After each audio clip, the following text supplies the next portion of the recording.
Hello everyone, welcome to ये school. बढ़ते हुए ऑयल इंपोर्ट बिल और क्लाइमेट चेंज जैसी समस्याओं को ध्यान में रखते हुए भारत ने कुछ यूनिक स्टेप्स लिए हैं, जैसे कि रिन्यूएबल एनर्जी पर जोर, ग्रीन हाइड्रोजन फ्यूल का उत्पादन। लेकिन इन सब के अलावा एक ऐसा स्टेप जिसका असर ऑलरेडी दिखना स्टार्ट हो गया है, वो है ethanol blending in petrol. Bharat, जिसने पिछले साल जून में निर्धारित समय से पहले ही 10% एथेनॉल यानी कि 10% एथेनॉल और 90% पेट्रोल के साथ ब्लेंडेड पेट्रोल की आपूर्ति करने का लक्ष्य हासिल कर लिया है। गन्ने और अन्य एग्री प्रोडक्ट से निकाले गए 10% एथेनॉल को पेट्रोल में मिलाने का ओरिजिनल टारगेट नवंबर 2022 में था, लेकिन भारत ने यह टारगेट 4 से 5 मंथ पहले ही अचीव कर लिया। देश के तेल मंत्री हरदीप पुरी ने कहा है कि 2025 तक पेट्रोल का 5वां हिस्सा एथेनॉल से बनाया जाएगा। उन्होंने पीटीआई को बताया कि E20 पेट्रोल यानी कि 20% एथेनॉल के साथ मिश्रित पेट्रोल कुछ मात्रा में अप्रैल 2023 से उपलब्ध होगा और शेष 2025 तक कवर किया जाएगा। इंडिया अप्रैल से 20% एथेनॉल मिक्स पेट्रोल सप्लाई करना स्टार्ट कर देगा। यह फ्यूल चुनिंदा आउटलेट्स पर उपलब्ध होगा और इसके लिए कार के इंजन में बदलाव की जरूरत नहीं होगी। इस वीडियो में हम जानने की कोशिश करेंगे कि एथेनॉल बनता कैसे है, एथेनॉल ब्लेंडिंग के क्या लाभ हैं, एथेनॉल ब्लेंडिंग से किसानों को क्या फ़ायदा होगा और कौन कौन से ऐसे देश हैं जो इसका उपयोग कर रहे हैं। इससे पहले कि हम वीडियो की शुरुआत करें, आप सभी से रिक्वेस्ट है कि इस वीडियो को लाइक कर दें और अगर चैनल को सब्सक्राइब नहीं किया है तो प्लीज़ सब्सक्राइब कर दें।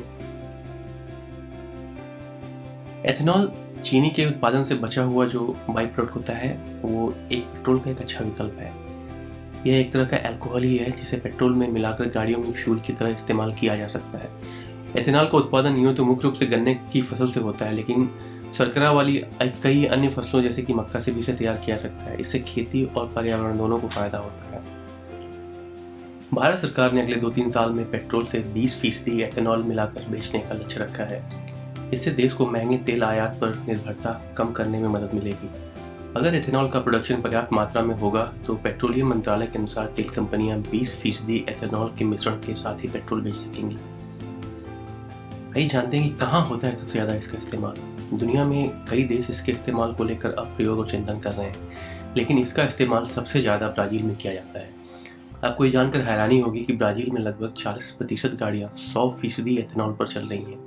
इसके साथ ही बाकी वाहन भी लगभग 24% एथेनॉल मिलाकर फ्यूल का उपयोग कर रही हैं। स्वीडन और कनाडा में भी एथेनॉल पर गाड़ियाँ चल रही हैं। कनाडा में तो एथेनॉल के इस्तेमाल को बढ़ावा देने के लिए सरकार की तरफ से सब्सिडी भी दी जाती है। भारत में पिछले लंबे समय से इसे लेकर प्रयास चल रहे हैं। सरकार चाहती है कि इसे पेट्रोल में मिलाकर वाहन चलाया जाए।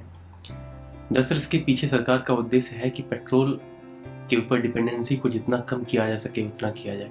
भारत बाहरी देशों से पेट्रोल का बहुत ही ज़्यादा आयात करता है।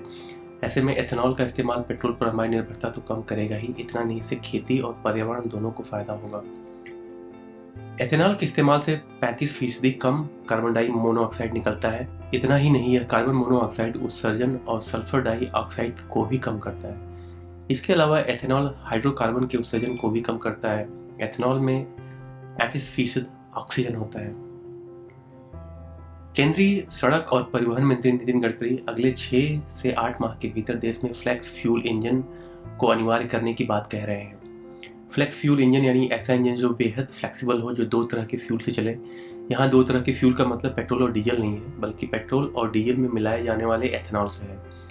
पेट्रोल और डीजल में एथेनॉल को मिलाकर इंजन को चलाया जाता है। ऐसे में इंजन को फ्लेक्स फ्यूल इंजन कहा जाता है। ये इंजन ईंधन में 85% तक एथेनॉल को मिलाकर चलने में सक्षम होते हैं। दुनिया के तमाम देशों में फ्लेक्स इंजन का इस्तेमाल होता रहा है। एथेनॉल ब्लेंडिंग से किसानों को क्या फायदा होगा, आइए जानते हैं इसके बारे में। एथेनॉल को बनाने के लिए गन्ना, मक्का, कपास के डंठल, गेहूं का भूसा और बांस आदि का इस्तेमाल किया जाता है।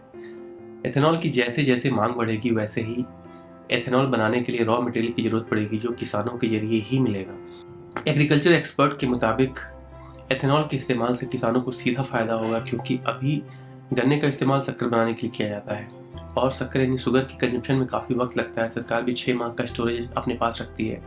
ऐसे में किसानों को काफ़ी इंतजार करना पड़ता है। एथेनॉल की मांग बढ़ते ही किसान डेली एक तरह से व्यापार कर सकेंगे उसका। अब सारी अच्छी बातें तो हमने जान ली, पर कुछ चैलेंज भी हैं और सरकार को इसके बारे में काम करने की ज़रूरत होगी। एथेनॉल के प्रमुख उत्पादक देशों ब्राज़ील और अमेरिका की तुलना में भारत की स्थिति अलग है। भारत में खेती के लिए व्यापक स्तर पर भूजल का इस्तेमाल होता है। हमारी दैनिक जरूरत के लिए भी पानी धरती की सतह के नीचे से निकाला जाता है। दूसरी तरफ अमेरिका और ब्राज़ील में फसलों की सिंचाई के लिए पानी का इंतजाम नहर और अन्य साधनों से किया जाता है, लेकिन भारत के पास इन देशों की तुलना में बहुत कम भूजल है। ऐसे में सरकार को इस बात पर ध्यान देना पड़ेगा कि पानी की समस्या को कैसे सॉल्व किया जाए। दूसरी एक चुनौती ये भी हो सकती है कि बहुत ज़्यादा गन्ने की खेती होगी तो उससे बाकी फसलों पर प्रभाव पड़ सकता है, और जो खाद आपूर्ति की समस्या है वो भी आ सकती है, तो सरकार को इस पर भी ध्यान देना होगा। बाकी आप क्या सोचते हैं इस बारे में? एथेनॉल ब्लेंडिंग के जो स्टेप सरकार ने लिए हैं या जो आगे इस पे काम करने जा रही है एथेनॉल, आपको क्या लगता है कि उससे क्या प्रभाव पड़ेगा? क्या हम वाकई में इंपोर्ट बिल ऑयल का कम कर पाएंगे? अपनी राय कमेंट सेक्शन में ज़रूर लिखें, और अगर अभी तक आपने वीडियो को लाइक नहीं किया है तो प्लीज़ इसे लाइक कर दें, सब्सक्राइब कर दें चैनल को। Thanks for watching.